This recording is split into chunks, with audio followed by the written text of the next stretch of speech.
Kari Lake files her appeal. This one goes to the Arizona Court of Appeals. You can see it's Kari Lake versus Katie Hobbs and everybody else who was a part of the election in 2022. And Adrian Fontes and everybody else, Stephen Richer, all the other people, Bill Onesie Twosie Gates, all a part of the election team, Maricopa County Board of Supervisors, and so on. And here is what the case looks like. You can see the table of authorities, the appeal, all of this going up to the higher court. They start out as follows. They say, Your Honors, in its answering brief, Maricopa makes demonstrably false and misleading arguments to this court. Kari Lake wants to have a new election here. She says it's clear that from the evidence and admissions, it shows that Maricopa blatantly violated Arizona election laws, falsified and its certifications and its testing that they allege that they conducted in October, and they apparently rigged the November 2022 election to fail on election day. People were showing up to vote in person, and they were having submission problems with tabulators all across the state. It wasn't until several hours later that they were able to process the ballots that were coming in, and things kind of got back on track. But our perspective was, how many people were suppressed during those initial hours and were not able to vote and did not come back and vote in a very, very tight election? And it sounds like maybe those errors were by design. So Kari Lake's team, as they file this on appeal, they say, first, Maricopa concedes that Lake's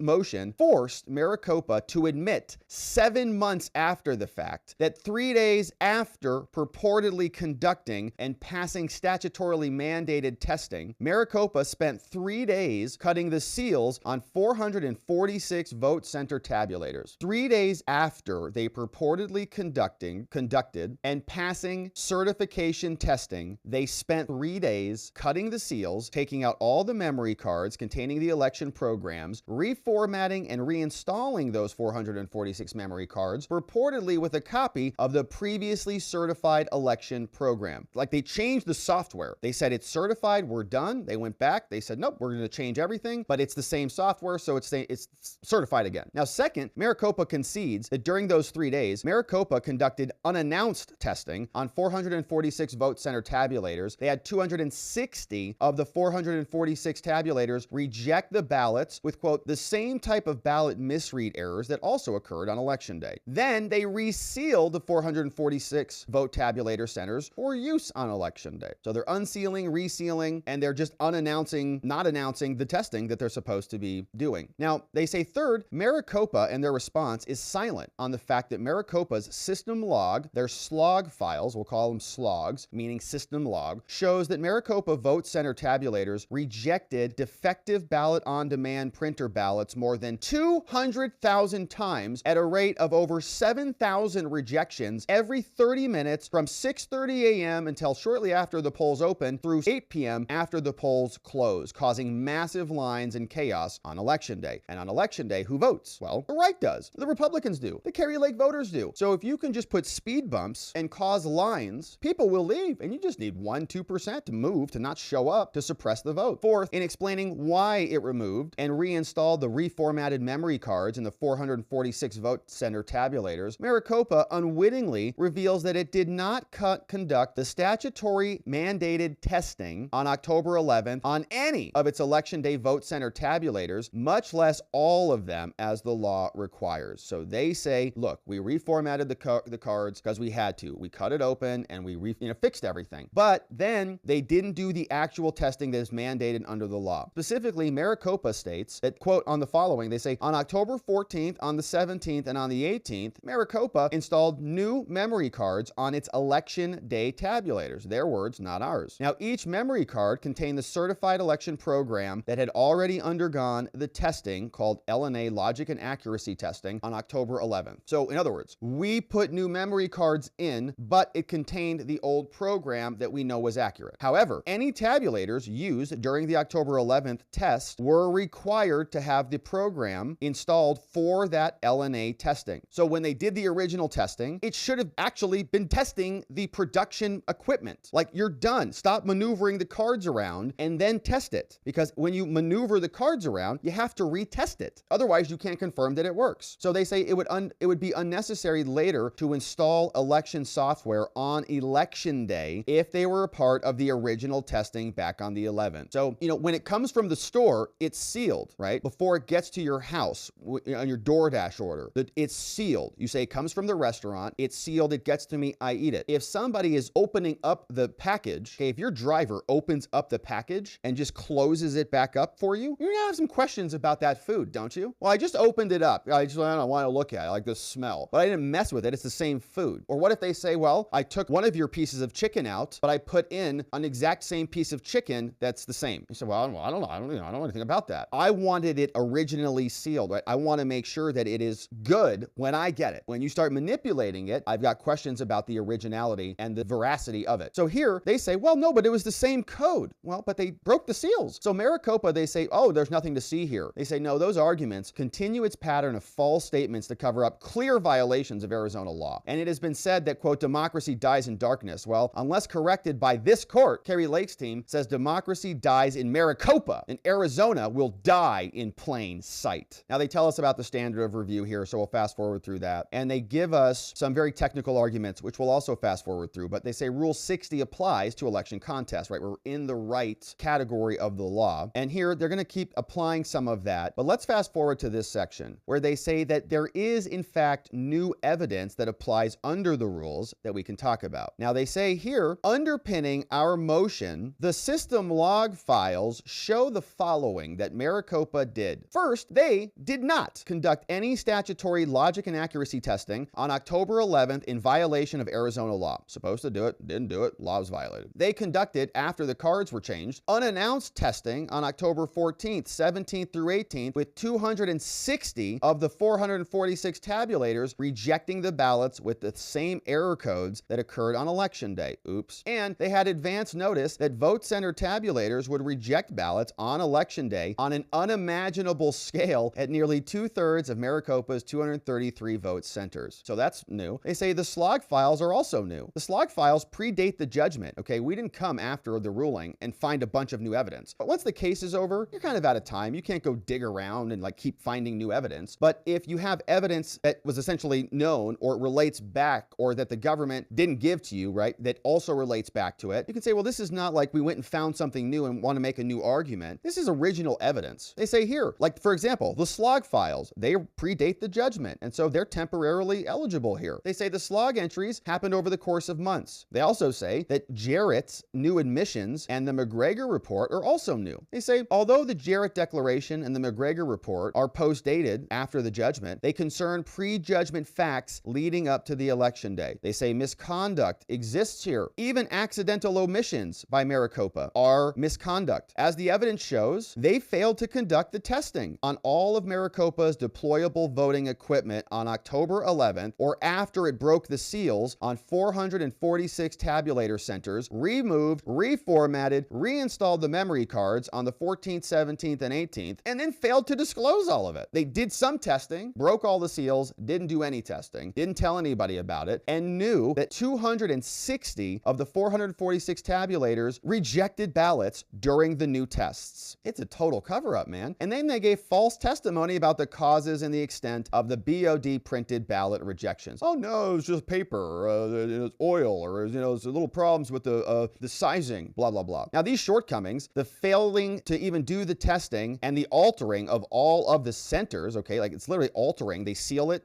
break the seal, are material because failing to undergo the statutorily mandated testing makes those tabulators unreliable, and that means the election has to be set aside. And moreover, Maricopa even testified falsely, and they argued misleadingly about these shortcomings throughout this litigation. And so there's some more technical stuff, but they also tell us that Kari Lake's expert, Parikh, is a qualified expert. They say that his findings were sufficient enough, Clay Parikh, who we heard from here, his findings were sufficient to prompt Maricopa County to make admissions that after the testing on October 11th, that Maricopa swapped and reformatted memory cards on all the centers and then conducted unannounced testing where 260 tabulators got the same error codes as on election day. So he busted them. Now, they say Maricopa does not challenge Parikh's qualifications, and he's here and he should be part of this appeal. Now, Maricopa attacks on the new evidence, they say, are ignoring the law. The slog files are not mere bits of irrelevant material. They're the log files. They show us what happened on all the deployable vote center tabulators. Now, they say that Maricopa says that the evidence is conclusive conclusive, that we already did the testing. Like, we did it. We complied with the law. Maricopa knows exactly what equipment it tested, and Maricopa knows that the issue here is not whether some unspecified tabulators underwent testing, not some of them. The issue is whether all of them went through it. You don't just get to pick some of them. Now, Maricopa relies on its various certificates, but they say that's not sufficient enough. And Maricopa, in summation, failed to conduct the mandatory testing under the law, and then they falsely certified that they did that because they did not do it on all of the tabulator centers. Now, they say there was nothing to see here. They falsely state that she says the tabulators failed. Lake never asserted that Maricopa's surreptitious testing qualifies as logic and accuracy testing. Logic and accuracy testing is, we're talking about different types of tests here. Now, during that unannounced testing, 260 of the 446 tabulator centers rejected the ballots. And without any public announcement, Maricopa then ran tests through a test set of ballots. But without any public announcement after the statutorily mandated October 11th deadline, logic and accuracy testing was certified to have occurred. We're done. We tested it all. It's done, certified. Then they went back and broke the tamper evidence seals on 446 tabulators, removed, reformatted, replaced the memory cards several days later for all the tabulator centers. Then they ran a test deck of ballots, they say, without any public announcement through 446 tabulators. And during that time, 260 rejected ballots using the same error codes as on election day. Now, Maricopa doesn't even dispute this. They say the astounding rates of rejections were crazy. 7,000 ballots every 30 minutes. 7,000 ballots every 30 minutes. 51% of those experienced an astounding 41% to 100% rejection rate. The sheer magnitude precludes any notion that this was unforeseen. It's like catastrophic, right? The thing speaks for itself. In the law, it's called re ipsa loquitur. It's so obvious. It's so negligent. It's on its face negligent. Okay, it's just clearly because it's 41%, 51% of the vote centers. Now, if they're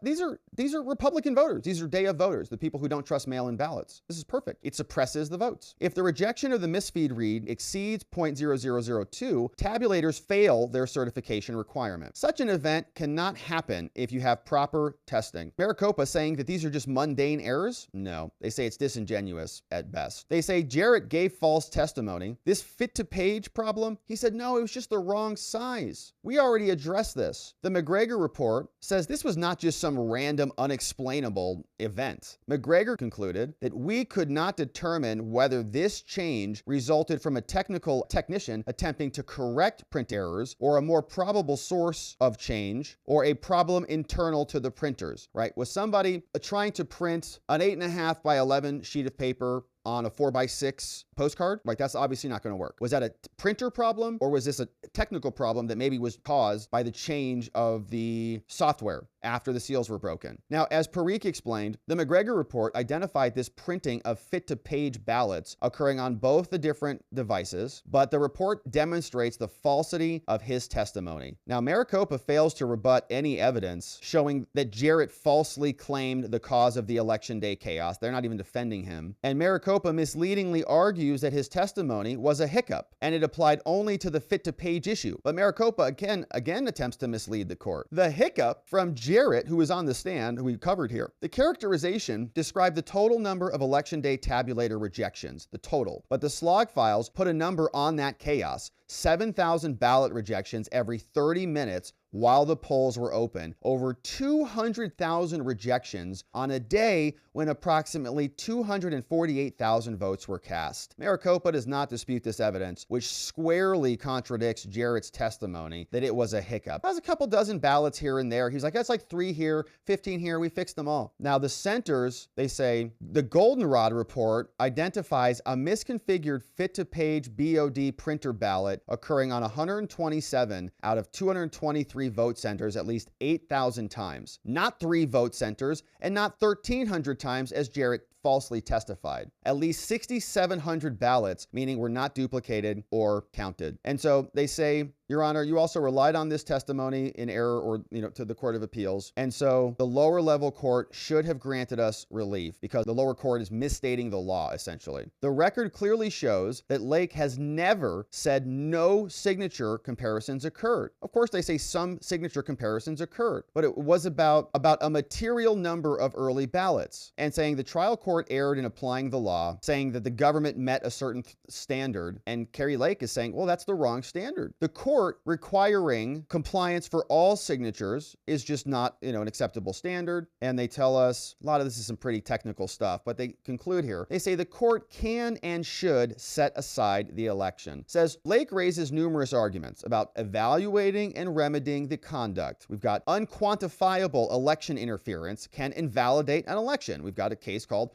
Hunt versus Campbell. We've got Arizona, is bursting the theory of presumptions. We've got burden shifting for illegal ballots, the futility of remand and a recount. And Maricopa is not even responding. Their only thing they're doing is just denying wrongdoing. So on the futility of remanding this back down for a trial, Maricopa argues that only the trial court can set aside the election. But they say no. Appellate courts can instruct the court to issue the relief. So Court of Appeals, you can tell them to set aside the election. And on burden shifting, Maricopa acknowledges that Lake-cited authorities go to the burden of proof for contested ballots, and they say that's the point here. Now, Maricopa's responses work if the court finds that Maricopa's conduct is lawful. But they concede Lake's arguments if the court agrees with Lake about Maricopa's unlawful counts for counts 2, 3, 4, and 5, and 6. Now, as Lake sets forth in her opening brief, vacating the election is the appropriate remedy because remand for a new trial would be futile. The appellees, the government, simply cannot prevail in defending 2022. So our case is so strong, we do not need a new trial. The evidence is facially on its face showing you that this needs to be reversed. So they say, therefore, the court's orders should be reversed because Maricopa's general election cannot be corrected by reliably counting lawful votes on remand. The court should order the verified complaints requested relief of a vacatur of the election certification and order a new election. Submitted by Kurt Olson and Brian James Blem. We know Blem now is under scrutiny from the Arizona State Bar. Kurt Olson, also Kari Lake's lawyer, two people that we've covered here when they were representing Kari Lake at the original trial some time ago. So this is landing in Arizona Court of Appeals Division 2. I think Kari Lake is also going to be trying to take this to the Arizona Supreme Court to see if they'll accept it and rule upon it. But we'll continue to cover this one here in Arizona to see if there is any opportunity for a new election. Meanwhile, Kari Lake looking like she's running for Senate and seemingly doing pretty well in the polls here. So we'll be continuing to cover, my friends. Thank you for joining. Thank you for subscribing as we do, and we'll look forward to seeing you on the next one.